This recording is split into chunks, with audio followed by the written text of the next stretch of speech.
HS ᱚᱱᱟ ᱥᱟᱶᱛᱮ ᱢᱟᱫᱽᱫᱷᱚᱢᱤᱠ ᱮᱢ ᱢᱟᱜᱫᱟ ᱟᱨ ᱜᱚᱵᱷᱚᱨᱱᱢᱮᱱᱴ ᱡᱚᱵ ᱞᱟᱹᱜᱤᱫ ᱯᱨᱤᱯᱟরেশন ᱞᱟᱹᱜᱤᱫᱚᱜ ᱠᱟᱱᱟ ᱥᱮ ᱜᱚᱵᱷᱚᱨᱱᱢᱮᱱᱴ ᱡᱚᱵ ᱮᱢ ᱯᱟᱸᱡᱟᱭᱮᱫᱟ ᱢᱮᱱᱠᱷᱟन ᱱᱚᱣᱟ ᱵᱩᱴᱟᱹ ᱥᱟᱺᱦᱤᱡ ᱵᱟᱲᱟᱭ ᱵᱟᱹᱱᱩᱜ ᱛᱟᱢᱟ ᱡᱮ এইচএস আর মাধ্যমিক এম তায়নম ᱪᱮᱫ ᱞᱮᱠᱟᱱᱟᱜ গভর্নমেন্ট পোস্ট করে জব ᱢᱮᱱᱟᱜ ᱟᱠᱟᱫᱟ ᱟᱨ ᱚᱠᱟ পোস্ট ᱠᱚ ᱟᱢ ᱞᱟᱹᱜᱤᱫ ᱱᱟᱯᱟᱭᱟ ᱥᱮ ᱟᱢᱮᱢ ᱠᱩᱥᱤᱭᱟᱜ ᱠᱟᱱᱟ ᱚᱱᱟ ᱠᱚ ᱥᱟᱱᱟᱢᱟᱜ ᱜᱟᱞᱚᱪᱚᱜᱼᱟ ᱱᱚᱣᱟ ᱵᱷᱤᱰᱤᱭᱳ ᱛᱟᱞᱟᱛᱮ ᱥᱟᱱᱛᱟᱲᱤ ᱛᱮ ᱱᱚᱝᱠᱟᱱᱟᱜ ᱵᱷᱤᱰᱤᱭᱳ ᱠᱚ ᱟᱹᱰᱤ ᱠᱚᱢ ᱜᱮ ᱧᱟᱢᱚᱜᱼᱟ ᱥᱮ ᱮᱰᱩᱠᱮᱥᱚনাल ᱪᱮᱱᱮᱞ ᱟᱹᱰᱤ ᱠᱚᱢ ᱜᱮ ᱢᱮᱱᱟᱜ ᱟᱠᱟᱫᱟ ᱤᱱᱟᱹ ᱠᱷᱟᱹᱛᱤᱨ ᱤᱧ ᱟᱥᱚᱜᱼᱟ ᱱᱚᱣᱟ ᱪᱮᱱᱮᱞ ᱥᱟᱵᱥᱠᱨᱟᱭᱤᱵ ᱚᱱᱟ ᱥᱟᱶᱛᱮ ᱞᱟᱭᱤᱠ ᱟᱨ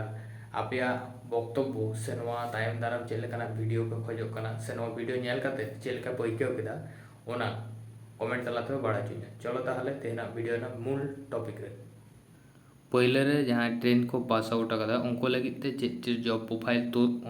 चेक जॉब प्रोफाइल उडोक हुआ central government part acorn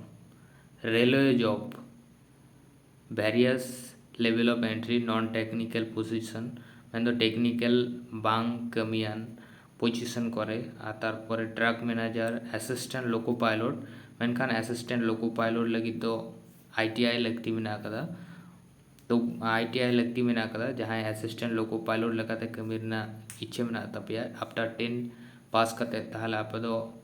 ITI course कराव लगा पिया उना छाड़ा करते डिफेंस सर्विस आफ्टर 10 पास तायनम आप दो स्टेट पुलिस और बांखान सेंट्रल गवर्नमेंट अग्निवीर स्कीम रे पे जॉइन दाड़ा नुमा स्कीम रेना एज रिक्वायरमेंट दो तहाना 17 खन जनरल ड्यूटी ओना साथे नेवी और नेवी फील्ड रे पे चलाव दाड़ा अडी नापाय सैलरी तहाना नुमा किन बानर फील्ड रेगी नेवी फील्ड रे दो जहां साइंस बैकग्राउंड रेन स्टूडेंट उनको और क्लास 10 पास तायनम एसएससी खनो मेटेन अपॉर्चुनिटी उडोगवा ओना दो हुयुक कना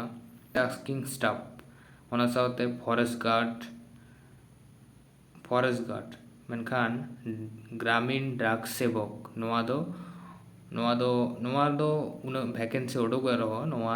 जॉब रिक्वायरमेंट प्रोसेस दो आलादा गया मेन दो शुधु मात्र अप्लाई करते मेरिट लिस्ट दुआ उंडा दो नेलो जस्ती कान जहां पटुआ को अडी आयमा स्कोर कदा को माध्यमिक रे उनको को लगित नवा दो नापाय पोस्ट कना नवा दो चाबायना क्लास 10 को आदो ए क्लास 12 पास करते जहां पटुआ को जॉब प्रोफाइल को पाजादा उनको लगिते उनको क्लास 12 पास करते दो एसएससी खन मेन दो स्टाफ सिलेक्शन कमीशन खन अडी आयमा जॉब प्रोफाइल उडुगवा ओना को मध्य हुयुक कना नाम पहले से रे लोअर डिविजनल क्लार्क अडी नापाय सैलरी को एमोआ जूनियर स्टेनोग्राफर असिस्टेंट जहां दो साइंस बैकग्राउंड ते एचएस को पास करता उनको लगी नवा दो डाटा एंट्री ऑपरेटर सीएचएसएल जतखन नापाय मेटन पोस्ट एसएससी रेना एचएस पास तायनम ओना दो हुयुक कना सीएचएसएल अडी नापाय सैलरी ᱧᱟᱢᱚᱜᱼᱟ एटा गवर्नमेंट जॉब खन ओना तायनम हजुआ एचएस पास करते रेलवे ट्रेन क्लार्क एनटीपीसी नवा हो अडी नापाय मेटन पोस्ट कना तारपर हजुआ डिफेंस सर्विस अग्निवीर बा मेना करिए तारपर अग्निवीर वायु एसएसआर तारपर मेना कदा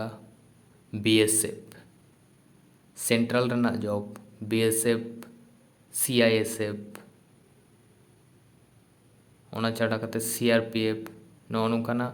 फील्ड रेना जॉब मेना कदा नवा को अडी रेस्पेक्टेड जॉब कना ओना छाड़ा करते भागे सैलरी मेना कदा और अडी आयमा अलाउंस को ᱧᱟᱢᱚᱜᱼᱟ जस्ती अलाउंस से छेड़ को और बांग अडी आयमा बेनिफिट को ᱧᱟᱢᱚᱜᱼᱟ डिफेंस सर्विस रेना जॉब रे अडी आयमा बेनिफिट ओना साथे अलाउंस मेन दो छेड़ को ᱧᱟᱢᱚᱜᱼᱟ ट्रेन ट्रैवल करे ओना छाड़ा करते मेडिकल अलाउंस को ᱧᱟᱢᱚᱜᱼᱟ नवा गे हुयुक कना आफ्टर 10 और 12 पास करते सेंट्रल रेना जॉब नवा छाड़ा करते स्टेट से राज्य सरकार चेक जॉब प्रोफाइल ओपेना से राज्य सरकार चेक जॉब को ᱧᱟᱢᱚᱜᱼᱟ 10 to 12 पास करते ओना दो हुयुक कना कांस्टेबल पुलिस कांस्टेबल पहले हजुआ तारपरे उनका अडी आयमा क्लार्क्स मेना कदा क्लार्कशिप जॉब को मेना कदा नुआ के था कना आफ्टर 10 प्लस आफ्टर 12 ना जहाँ सेंट्रल वाइज गवर्नमेंट जॉब को मेना कदा और आपे को जुदी इंटरेस्ट तहना जे स्टेट वाइज राज्य सरकार चेक को नोकाना गवर्नमेंट जॉब मेना कदा उना को इदी काते रो मेरे वीडियो गु में ताहले अड़ी लगन गी नुआ चैनल रे नोकाना वीडियो को नेला जुदी आपे पे कमेंटा और नुआ चैनल पर सब्सक्राइब दो का टाइम दाराम वीडियो को नाम लगी।